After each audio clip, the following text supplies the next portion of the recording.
Hello, I'm Sarah, and we're sitting in Toronto right now. It's a nice sunny day finally, and yeah, really happy to have Havoc here. Um, we had a great panel last night with lots of people coming out to see you guys and hear about the zine Undoing Borders.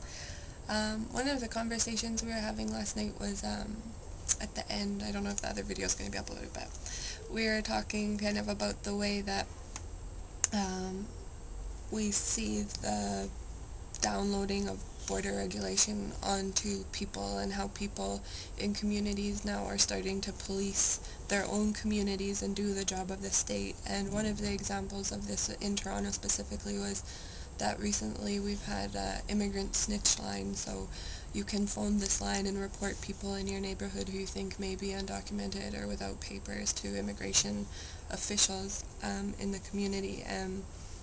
Um, and of course this is horrible, and just trying to understand like the level of learning that people have had to go through to think of borders as something that they're entitled to enforce and that they need to protect as well, and like what kind of relationships that encourages between people where they're worried that other people are going to be phoning this line, and just kind of the unsafety that that promotes. And some of the work that No One Is Illegal has been doing is to begin talking about how to respond to these snitch lines and the kind of creative responses, to turn them around and to help make the community safer. And so like jamming snitch lines, so like phoning to report, the corporations and people responsible in those corporations that are responsible for the displacement of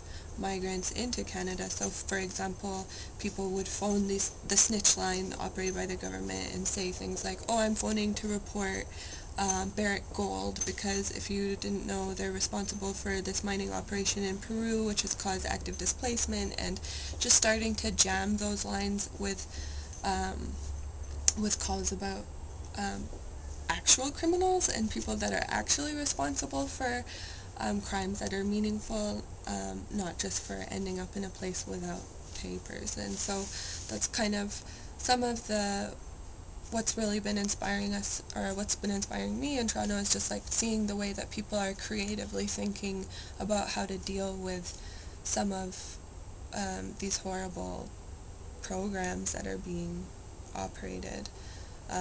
And I guess one of the things that I really liked about the Havoc scene is that I also feel that it inspires and promotes creativity and dialogue and conversation.